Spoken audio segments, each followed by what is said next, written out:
Hey guys, good morning. It's me, and I'm actually recording. I'm on my normal drive that I usually chat with you guys, but actually it's on my way in because now I hit excessive traffic in the morning. And so anyway, it's quite a bit early right now.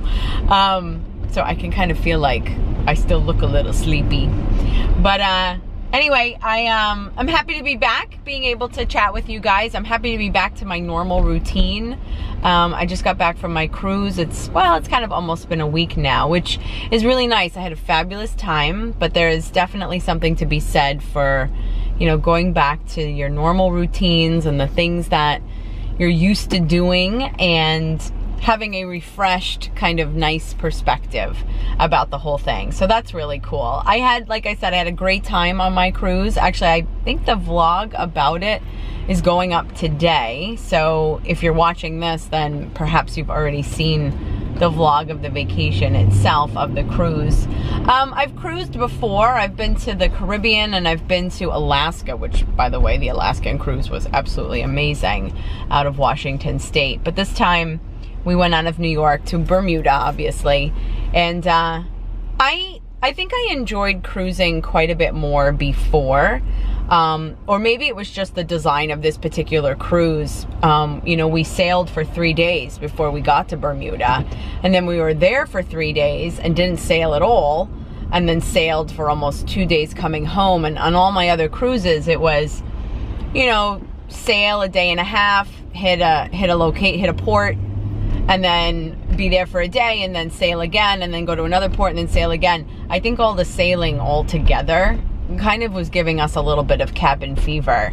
And so we sailed with NCL, Norwegian Cruise Lines. I like them. But I think I've also done now inclusive resorts, which I think is in essence basically the same thing, where, you know, food is all included and you're in one location. But I think I might like the idea of an inclusive resort better now. The ship was very crowded, and it wasn't that there was a lot of children to make that, you know, a frustrating variable, but it was just very crowded. And I think maybe as I get older, I want to be surrounded by less and less people, but still absolutely loved it. And at the very end, I did wind up getting a hair seasick and a hair tummy sick, which was nice that it was kind of the last day. But when we actually got home, I was sick in bed for like a day. And I should clarify that I was sick in bed and the bathroom for like a day. So I must have caught something. There was nothing pervasive on the ship, but there is something to be said for being surrounded by so many people in a confined area. And so we also came into a storm, and from what I understand, there were like 15 to 20 foot waves. And I was fine the entire cruise. I didn't wear a patch or Dramamine or anything, but that last day, I don't know if it was the tummy bug or the waves or maybe a combination of both, but let's just say I did not go to dinner that evening, the last night. And so I was happy to be back on land. A number of people asked me, you know, how did I do on the cruise as far as food and weight, and whether or not you gained weight, because it's very easy to gain weight on a cruise. I personally love buffets because I have completely, let me clarify that. I have completely changed my lifestyle where I want to reach for healthier foods, and I do that whenever I go out to eat, whenever I cook at home. You know, it's egg white omelets, or it's, you know, nothing really fried, and everything is, you know, baked or grilled, or, you know, that sort of thing. So I love when I go to a buffet intermittently, because I have the opportunity to taste foods that I really like. Otherwise I would never have had a weight problem in the past. But I'm able to taste foods that I would never, ever consider ordering as an entree. You know, for example, French toast. And then I also had Eggs Benedict, although I didn't have the sauce with it, but just the essence of an Eggs Benedict. I would never, I don't recall the last time I've ever ordered that, just because that's just my choice. Not that I'm restricted from having it, but I know the value of those foods, and that it's not worth it to me to put all of those calories into one meal, especially knowing that it would be very hard for my body to break it down, and I'm not interested in gaining any weight at this point. Although my body's probably interested in gaining weight at this point because that's what happens as you naturally age, but I'm not interested in gaining any weight. So I work very well with a buffet, and historically I do well when I go on vacation, and will actually drop a couple pounds typically. Part of that, I think, is the fear. I am very afraid that I'm going to gain my weight back, and so I don't want to do that, so I'm extra cautious in my food choices. But also I think it's the idea that I'm changing it up, you know, I'm eating different things. Typically you're also being much more active, which I really was. I took the stairs all the time. I didn't get in the elevator except the night I wore really tall shoes, and I decided I did not want to go 9 flights, and so I did take the elevator. But for the most part, I took the stairs, we walked the ship, we walked in Bermuda, etc. And so historically I do very good when I'm on vacation. And so I had this really grand plan that I really wanted this vacation to work for me. And so I had decided that I wanted to lose 5 pounds. Because like I said, historically I typically lose on vacation anyway without exceptionally trying. So I thought, I'm going to really try. And so I worked out every single day like I do normally at home. And then in addition to that, I had all of that extra activity during the day. And I also had all of my bites of foods that I don't normally indulge in. And it was funny because I was very strong when I started. Like I said, I wanted, you know, egg white omelets. I also wanted to significantly take down the woman who took the last 2 egg white omelets that were being served. I was like, really? You couldn't just take one? You saw we were getting to the end? I wanted to take her down. I was very personally insulted by that. Clearly I did not, but anyway, so I went in very strong. And as the week went on, I noticed that I was definitely enjoying all of the bites of that food that, like chocolate cake. I had such a chocolate craving this whole cruise. Is that like a sign of something? Because it's not that I have a sweet tooth, it's that I definitely have like a chocolate craving. So I don't know, does that mean anything? Does anybody know? I have no idea. I hope it doesn't. I just want to enjoy my chocolate. But anyway, as the week went on, I noticed that my resolve was weakening a little bit, and I think I was taking more and more bites of things, and I could sense like my inner I sensed like an inner uneasiness where I knew that I was pushing it. I knew that I was pushing the limit of what would still be an acceptable amount of food to have and still kind of balance that with my weight, which I think is good because it was kind of like my internal governor just kind of saying, hey, you're getting a little carried away now. You don't, you know, how do you want to feel when you're done with this cruise? Do you want to be happy that you went? Do you want to have enjoyed yourself? Or do you want to live with regret and guilt and anger and frustration over having allowed food to kind of take over and put me in a place that I didn't want to be? So I definitely wanted to be in a good place when I was done. So I definitely appreciated that internal governor. And so it was ultimately pretty good. I was aiming for 5 pounds, which might have been a little bit unrealistic anyway, but you know, whatever. I figured it's good to have a goal, and I did wind up losing 4. And so that's kind of in going along with what I typically can do on vacation. I think the fear is very critical. And also, like I said, I think, you know, I crave healthy foods because I like how they make me feel. And those high carb, high fat, high sugar, those foods, I feel like crap when I eat them. You know, you feel bloated and carbohydrates are not your friend, and you feel swollen from all the sodium and stuff. So I'm happy that I was able to make that kind of mental shift where I can say, you know what, even though I know chocolate cake tastes really good right now, how is it going to make me feel later? And I can recognize that it will not make me feel good later. And, you know, how do I want to feel as far as, you know, my choice in and of itself? Let me tell you though, by the way, that was a long time coming. It is not as if I completely changed my mind about how to eat overnight. I had a weight problem for a reason, and you know, I always joke, you know, you don't gain 50 plus pounds by eating too much broccoli or grilled chicken or, you know, whatever. So clearly I had some things to work through and some things to work on, and it did not happen overnight. And I don't know if I've mentioned before, I mean, I've talked about your health and weight on my channel before because I think it really is important, and it is something that we need to pay attention to. But I don't know if I've ever specifically mentioned that it took me 3 times to lose the weight that I needed to lose and then ultimately keep it off. So not that I did it unhealthy or drastically the first 2 times. I think I did it very safely. I lost weight at a very adequate rate, and I was making healthy choices, but there was something about my perspective on the whole thing that wasn't completely on board. And so you can make the food choices, but if your mind is not committed and in it and, you know, truly wanting it, then it's not going to stick. And that's what happened, is that the weight loss didn't last until this last time. And this, I mean, this goes back to even the year 2000 when I really started trying to be committed to making myself healthier and feel good. But only until 5 years ago or so, 5 or 6 years ago now, did it actually start working and lasting. And so that, cruise ships are always so connected to food. It's hilarious.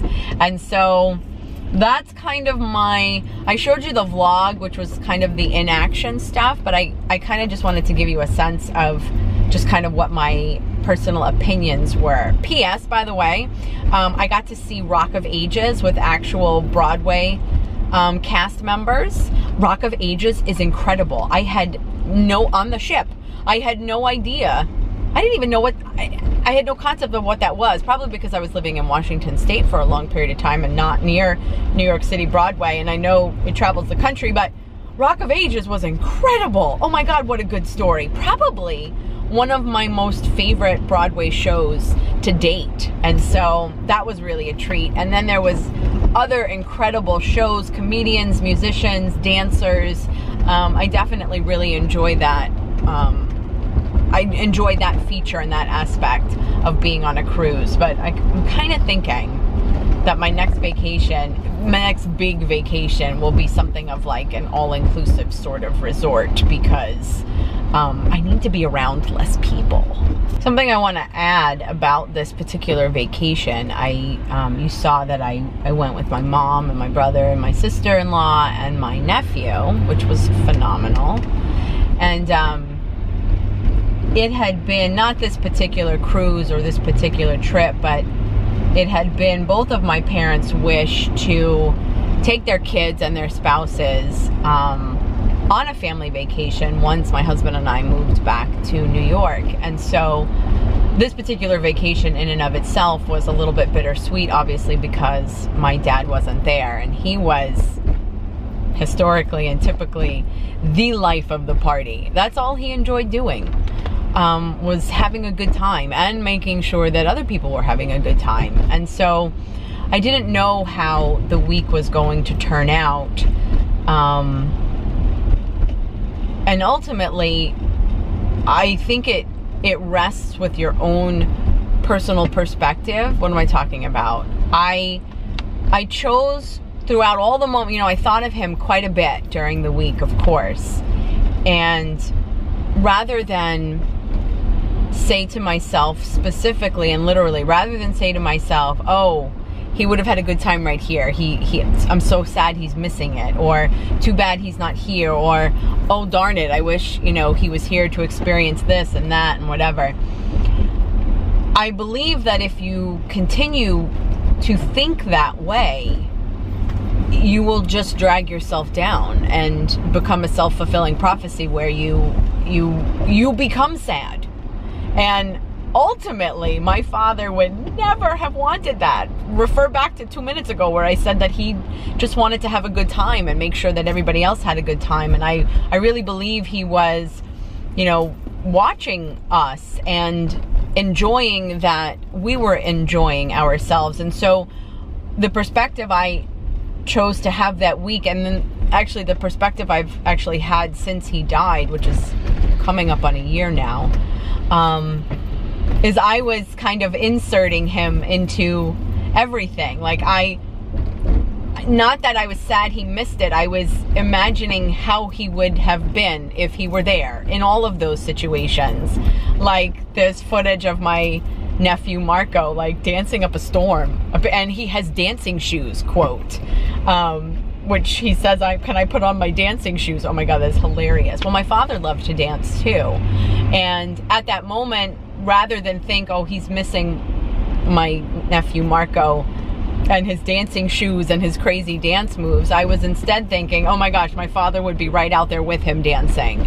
And it made me smile instead. And I've kind of wondered this past year, like, I've kind of expected myself to be sadder, or I was wondering, like, why am I not crying every single day, or, you know, and I really realized it's because I choose to be happy about his life and not sad in his death. I mean, obviously, clearly I'm sad, but happiness every day and all day is a choice, I believe. I don't necessarily believe that happiness comes easily. We so frequently, as whether it's our society or our culture or humanity, we so frequently default to the negative and the self-criticism and the low self-esteem, that happiness, for me, I believe, especially coming from a place where I had low self-esteem, happiness is a choice.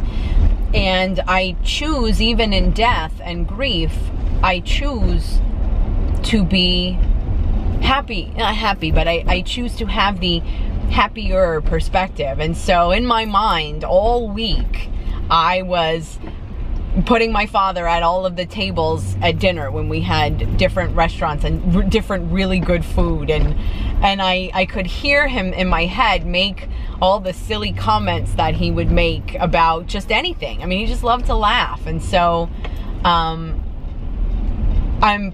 pleased that my mindset can go that way. But again, at the same time, I don't think that it's the norm, and I don't think that it's what we default to. When someone dies, we want to cry, and I have to tell you, I'm trying really hard not to cry right now.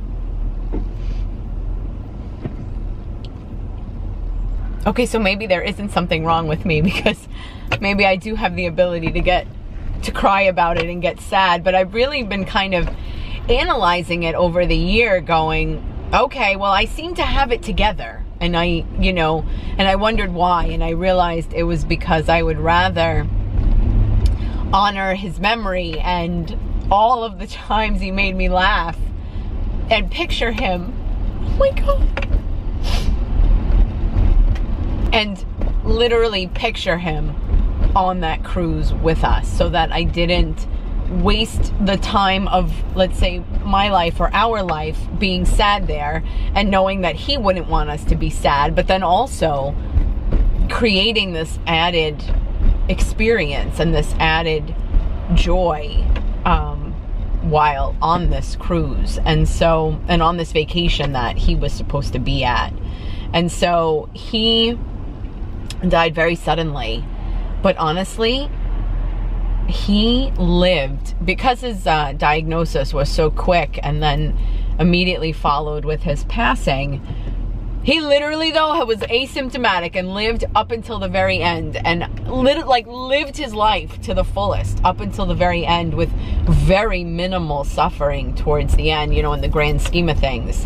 What is better? I don't know. Living with a cancer diagnosis for 5 years, but experiencing treatments and sickness and illness during that time, or passing away so quickly and so suddenly. I don't know which is better, but I look at my dad and his life and how much he enjoyed life, and I am super grateful that he was able to enjoy it literally almost up until the very end. And so, that being said, in addition to all of that makeup I packed on the trip, and all of the clothes, which I actually wound up using most of, I don't really think I overpacked too much, and all of the shoes that I packed, I also chose to pack my dad and his fabulous memory and his fabulous life. And in doing that, I really wound up having a good time. Hey, so I am back in my beauty room, which is one of my most favorite places to be. And I wanted to kind of close off this vlog where I've been talking about my trip, and now that I'm home, I wanted to share with you the makeup items that I did not wind up using on my trip. I have to tell you, I actually wound up using most of them. I didn't pack a ton extra to begin with. I mean, I felt like I definitely had enough, or even more than enough. But at the same time, like when I'm like getting ready for work or getting ready for the day, I'm typically in a rush, and I tend to do the very same things kind of all the time. Like I've got my go-to, you know, eye makeup look that I just posted, you know, a week or two ago. And so on the trip, I had all of these shadows that I usually have at my disposal but never use, for example. And so like I wound up using like all of them. Like I created like different looks and stuff, and I tend to do a very complicated eye look. So I wound up using like 4 to 6 shadows, you know, just for one eye look. And so I was pretty proud of that. There were a couple I didn't use, I'll point those out, but I'm very happy that I really used most of what I brought. And even with my brushes, I was very selective with my brushes. I do use a lot of different brushes every day, just because I feel like that makes my makeup application just better. You know, once you have the right tool, I mean, it just makes everything so much easier. And so I don't even feel like I overpacked there, but definitely let me show you some of the things that I did not wind up using on my trip. So here is my eyeshadow palette, and I basically used kind of all of these guys around the perimeter because they created a series of really nice warm looks for me. A couple of them that I did not use. This right here is called, this gorgeous green shade is called Take Two by Makeup Geek. I did not go for a green look. This is also by Makeup Geek. It's called Last Dance, which is a gorgeous, like, kind of deep but vibrant purple. I also did not use by Anastasia. This is Plum Smoke. And then this shade right here is by Urban Decay. This is called Scratch, and it's distinctly a pink shimmer form of a shade. So I really went for the warm brown, golden, champagne-y sort of looks and kind of stayed away from, oh, and I didn't use this one as well. This is also by Anastasia. This guy is called Aubergine, and it's a gorgeous kind of plummy, deep purple. But like I said, I basically went for kind of the warmer browns and then with all of those golden kind of neutral tones. This right here is the Physicians Formula Butter Blush that I use as a highlighter as well as a lid shade. I did not use it in either location. I typically stuck to the Tarte highlighter in Exposed, which was a warm golden tone, and this is a little bit, just a little bit peachier, and just I don't know, I just didn't find myself reaching for it. But hey, it didn't take up any extra space, so who cares? I didn't use the mattifying primer by Becca. I found that I just went with my natural glow and my natural kind of luminosity in the heat. Luminosity? Lumosity. Luminosity. I went luminous on this trip, and so I did not attempt to mattify in any way. Actually, now that I think about it, no matter what foundation I was using, I didn't use any of my primers, which was the Nivea for Men Post Shave Balm as well as the Urban Decay Collection primer. I didn't prime my face at all. Even if I was using foundation, I just wanted everything to be very nice and light. So no primers, actually. This was a liner by MAC, and it's in Buried Treasure, which is a gorgeous kind of like blackened green shade. Again, I was going for more warms and browns. This is my MAC Paint Pot in Soft Ochre. I didn't prime my lids except with light concealer, just because I didn't want to take the step. I was kind of getting ready in a rush, and I didn't feel like, I don't know, priming my eyes. This is my Hoola bronzer. Can you believe I did not use my Hoola bronzer? In here as well is the Hoola Light. So here's the original Hoola, and then I showed you guys that I had attached Hoola Light up at the top, and I didn't even wind up opening this compact one time. In my favorites video, I am going to talk about the bronzer that I'm like living for right now, that I used all throughout the vacation. I did not use the Laura Mercier Translucent Loose Setting Powder powder. This is the baby version. I told you guys that I had, that's makeup on my carpet right there. That's awesome. I think that's like a dark shadow. I should address that at some point. I told you guys I picked up the translucent loose pressed powder, and I'm actually kind of loving that a lot, and I could not be bothered on my trip with the loose powder. But honestly, I would have reached for the loose powder if I hadn't been liking the way the pressed powder was performing. And so, yeah, I didn't use that guy, which is so awesome because now I don't need to worry about packing him. The last thing I didn't use was the Anastasia brow powder that I brought. I typically just went with the Brow Wiz or the L'Oreal Brow Stylist Plumper if I was going really natural, or if I needed some taming, I used the Anastasia Clear Brow Gel. And so I did not ever feel the need to have the powder. So that, in a nutshell, is all about my vacation, my packing, my unpacking, my evaluation, my thoughts on it, and kind of anything else that went involved with that. Going away is hard. I really enjoy it, but honestly, I'm a homebody, and I really do like being home. I like being home with my husband.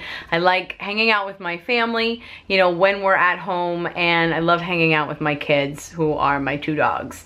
And so, although I love a vacation, and I'm sure I will get the itch and the bug to want to do it again, right now I am content to be at home and maybe even a little bit bored, but I'm back on my routine. I've got just kind of all my stuff. I'm a type A personality. I have everything set up exactly the way that I like it. And I definitely enjoy seeing the world, but I think I'm going to do it on more of a day trip sort of level and version for the next little bit of time. And then I'll keep you posted when it's time for me and whoever else to take some time away. So thank you for sharing my trip with me and for all of the positive feedback. This was really joy for me to actually share it with you too. It kind of helped keep me organized and helped me to kind of acknowledge the fact that I went on a trip. You know, sometimes you get so involved in the packing and then the doing and then the unpacking that the time goes by and you're not even sure you actually went on vacation. And so this was a lot of fun. Thanks again so much for all of your